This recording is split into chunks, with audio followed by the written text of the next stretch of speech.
I accepted a job at Fisk University in Nashville, Tennessee, in the mathematics department. And I spent 2 years in Nashville, Tennessee at Fisk. And as I understand it, you were hired there by a gentleman. What was his name? Lee Lorch. No, I wasn't hired by Lee Lorch. Lee Lorch and I were hired the same time. He came the same year I came.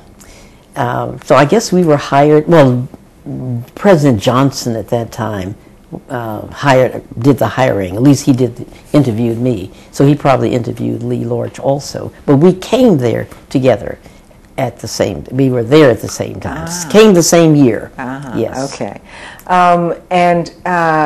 So tell me about the Fisk experience. What was that like for you? Well, that was unusual because Fisk was kind of an oasis in the middle of a very segregated community. Fisk had a integrated faculty, and our social life was centered right on the campus.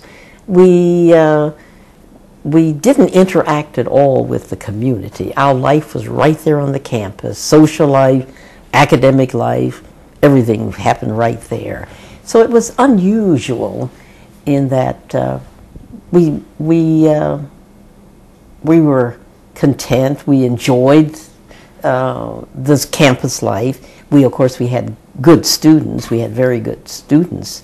And so we enjoyed, it was very good, it was very rewarding working with the students that came there. And were the students as academically prepared? Oh, yes, they were good students. At that time, the students were well prepared. In fact, 2 of the students that I taught went on to get PhDs in mathematics. So they were well trained. They came academically prepared. They were well trained, and they were able to go on to higher education from Fisk. Now, when you ventured outside of the Fisk community, what was that experience like in a segregated town? Well, the only time I ventured away was to go downtown to maybe did a little shopping. But as I say, there's very little interaction. Interestingly enough, the bus that took us downtown went mainly through the black community, so we didn't have to worry about sitting in the back of the bus. We just got on the bus and sat anywhere. And I went to town only to maybe to buy a few items of clothing, but we just had very little interaction. The one incident that stands out, of course, is the time when the Math Association came to Vanderbilt for its meeting, and they told us that they did not want me to come there for the banquet. And of course we didn't go, but that was the one very unfortunate incident that happened while I was there. How did they convey this to you? They just out and out say they don't want you there. They don't want you to come to the banquet. Or, the banquet. And that was that. And how did you feel when they said that to you? You just didn't go to the banquet. As again, you know that this atmosphere exists, and you're not happy about it, but you have to accept it. You seem to have an enormous amount of patience. Well, remember now, we were not in the era of protests. That was in the 60s, right? This is back in the 40s and 50s. We weren't into that era of protests. That came later.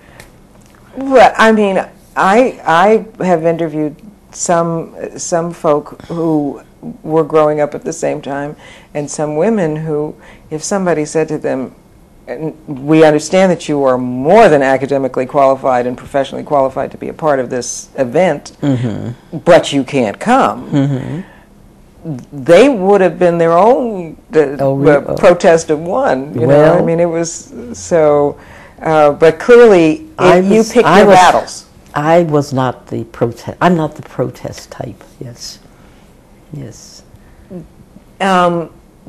Is there is there any sort of internal turmoil when you run into that kind of situation, or I mean, do you get a stomach ache? No, do you get a headache? I don't remember. No, I don't think. Just no. I didn't have to go see my therapist about it.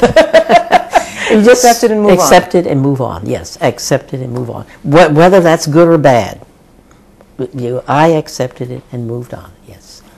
Now, some would say that you're a coward, or you should have done this, or you should have done that. But that's in my nature.